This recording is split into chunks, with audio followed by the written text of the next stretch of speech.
ലൈഫുമായി ബന്ധപ്പെട്ട് കൂടി സംസാരിക്കേണ്ടതുണ്ട്. ഇപ്പോൾ കിഫ്ബിയിൽ നിന്ന് ലൈഫിലേക്ക് മാറുമ്പോൾ ശ്രീ തോമസ് ഐസക്ക് ലിജു പറഞ്ഞ ആർഗ്യുമെൻറ്റിനോട് താങ്കളുടെ വിയോജിപ്പ് എങ്ങനെയാണ്? ഇപ്പോൾ ഉമ്മൻചാണ്ടി സർക്കാരിൻ്റെ കാലത്ത് കോടിയേരിയുടെ ഒരു ചോദ്യത്തിന് പല തരത്തിലിപ്പോൾ മേൽക്കൂര മാറുന്നത് അല്ലെങ്കിൽ പല തരങ്ങളിലുള്ള ഭവന പദ്ധതികൾ ആകെ കൂട്ടിയാൽ പോലും നാമമാത്രമായ ഭവന എണ്ണം മാത്രമാണ് ഭവന നിർമ്മാണ നടപടികളുമായി ബന്ധപ്പെട്ട് UDFിൻ്റെ കാലത്ത് പോയിട്ടുള്ളൂ എന്ന് ആ നിയമസഭാ രേഖ വെളിപ്പെടുത്തുന്നുണ്ട്. ഞാൻ അതിനോട് വിയോജിപ്പ് രേഖപ്പെടുന്നു.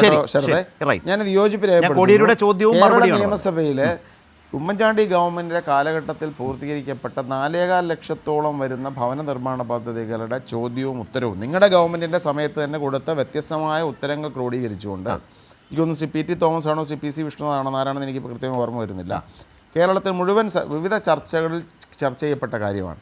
അപ്പോൾ അതുകൊണ്ട് നിങ്ങളൊരു സ്റ്റേറ്റ്മെൻറ്റ് ഈ പോസ്റ്റുലേറ്റ് എന്ന് പറയുന്നതുകൊണ്ട് നമ്മൾ പറയും അതിന് ഏറെ തെളിവൊന്നും ആവശ്യമില്ല, പറഞ്ഞ രീതിയിൽ പറയരുത്.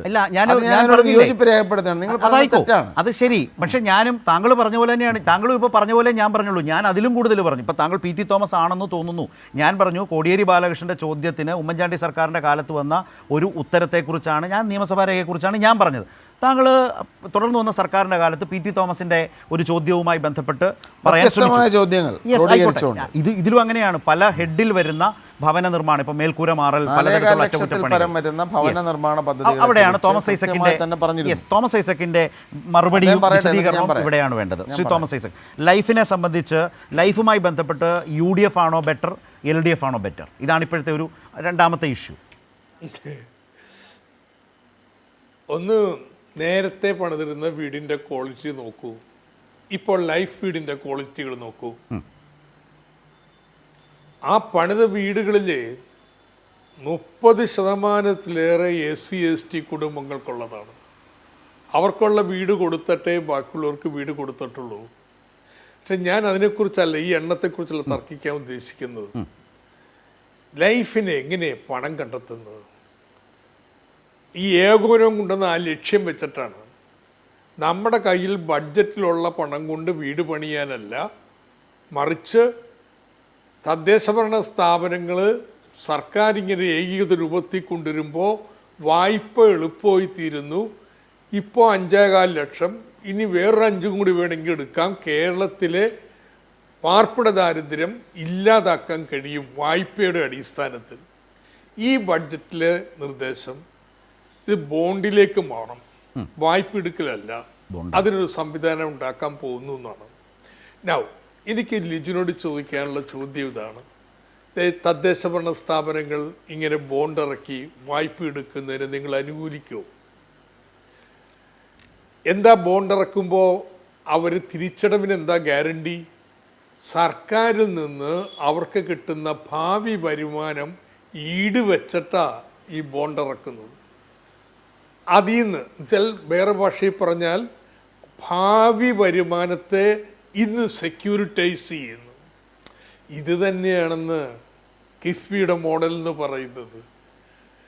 നമ്മുടെ തദ്ദേശഭരണ സ്ഥാപനങ്ങൾ ഇറക്കാൻ പോണ ബോണ്ടില്ലേ, അതിൻ്റെ വേറൊരു ബോണ്ട്.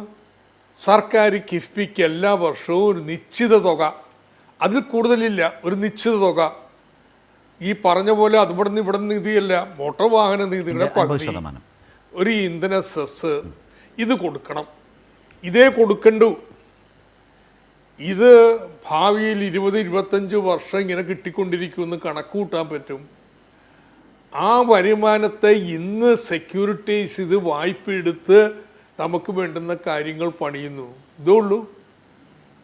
അപ്പം നിങ്ങൾ ഇതിനെതിരെ, പക്ഷേ നമ്മുടെ പഞ്ചായത്ത് പണ്ട് EMS പാർപ്പിട പദ്ധതി നടപ്പാക്കിയില്ലേ, വായ്പ എടുത്തിരുന്നു. ഇന്നിപ്പോൾ ബോണ്ട് എടുക്കാൻ പോണു, അതിനെതിരാണോ? വ്യക്തത ഉണ്ടാക്കണമില്ല ജോ. നമ്മൾ വായ്പ എടുക്കില്ല, ഞങ്ങൾ വേറെ എന്തോ ഉണ്ടാക്കാൻ പോണു എന്ന് പറഞ്ഞിട്ട് നമുക്ക് മുന്നോട്ട് പോകാൻ പറ്റില്ല. ഇതിൻ്റെ ഫലമായിട്ട് കിഫ്ബി വായ്പ എടുത്തതിൻ്റെ ഫലമായിട്ട് സർക്കാരിൻ്റെ മേൽ എന്തെങ്കിലും അധികഭാരം വരുന്നുണ്ടോ? നിയമത്തിൽ UDF കൂടി നിയമസഭയിലിരുന്ന് പാസ്സാക്കിയ നിയമത്തിൽ പറയുന്ന വ്യവസ്ഥയാണ് ഞാൻ പറഞ്ഞത്. അതല്ലാതെ 10 പൈസ കേരള സർക്കാർ കൂടുതൽ കൊടുക്കേണ്ടതില്ല. എന്തുകൊണ്ടാണ്? കിഫ്ബിയുടെ പ്രവർത്തനം അങ്ങനെയാണ്. ഈ ഭാവി വരുമാനം കൊണ്ട് കൊടുത്തു തീർക്കാൻ പറ്റുന്ന ലയബിലിറ്റിയെ ഏറ്റെടുക്കൂ. ഇതാണ് എൻ്റെ മോഡല്. അപ്പം നിങ്ങളിത് തള്ളിക്കളഞ്ഞു. അപ്പം നിങ്ങൾ ഇതേ വാദം തദ്ദേശ ഭരണ സ്ഥാപനങ്ങൾക്ക് വെക്കോ, ആ ബോണ്ട് ഇറക്കണ്ട എന്ന് പറയോ? ഇനി ഇതുപോലുള്ള ബോണ്ട് ഇറക്കി നമ്മുടെ SPVകൾ പലതും പണം സമാഹരിക്കുന്നതിന് നിങ്ങൾ റിജക്റ്റ് ചെയ്യോ? പറ. യെസ്.